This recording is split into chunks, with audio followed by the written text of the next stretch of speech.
Greetings, people of the internet. I am Lucha Man, and welcome to Lucha Man Reviews. On today's episode, I'm reviewing Cartoon Network's special 10-part episodic series, The Infinity Train. First, with a teaser trailer released back in 2016, with a pilot episode released in late 2016. It was about 3 years, but the wait is over. We finally got to see the 10-part series.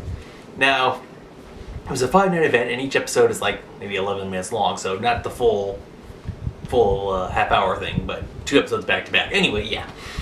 So, what is The Infinity Train? Well, it's a really, really good show. You definitely should watch this. Alright, more descriptive. Okay. The series is about a girl named Tulip from Wisconsin who is getting ready to go off on an exciting adventure in computer programming camp.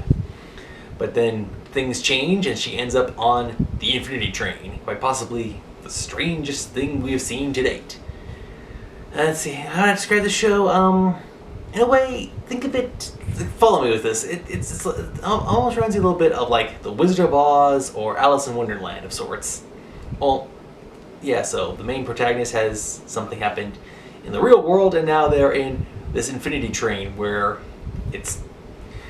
Alright, so the show, it's really good. It does a good balance of humor and seriousness. It, like, Tulip has to deal with some stuff personal for her, and then, like, some stuff that reflects her real life, and then she has to deal with some of the nonsense in the various cars.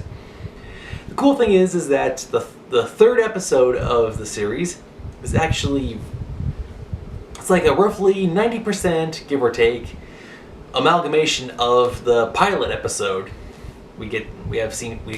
Tulip is accompanied by her robot friend 1-1, a bipolar insane sphere that can split in half. And in the third episode, if you've seen the pilot, the pilot's been out for two years, so yeah, I'm not gonna worry about this. Atticus, king of the corgis! Yes! It's a corgi with a tail and a crown, and it talks in a mighty voice. I love it. There's some great dog-related humor because of this.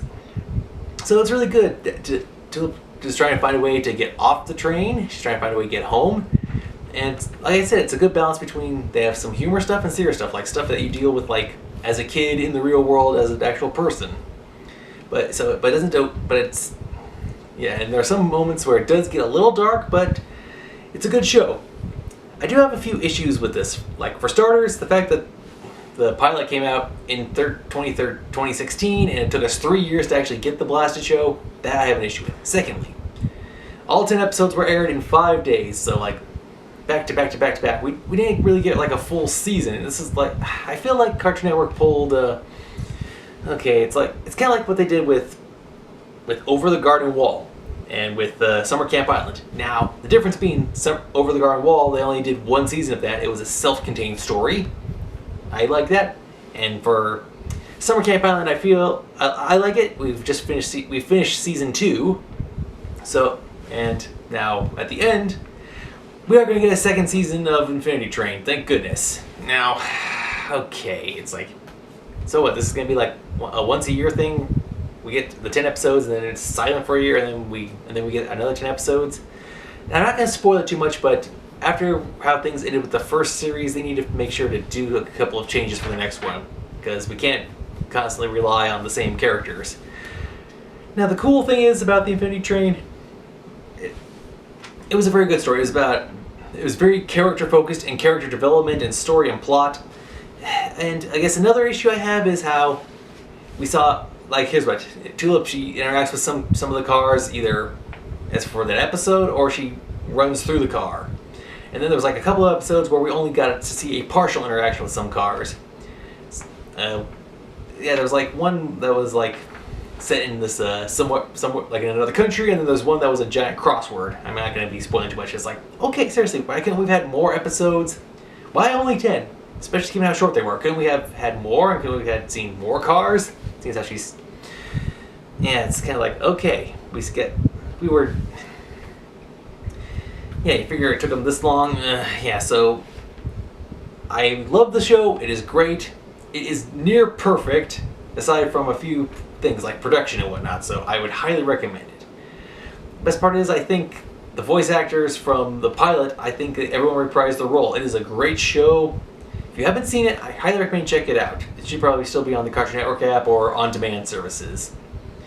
Yeah, so there's 5 episodes, or 10 if you count each half segment.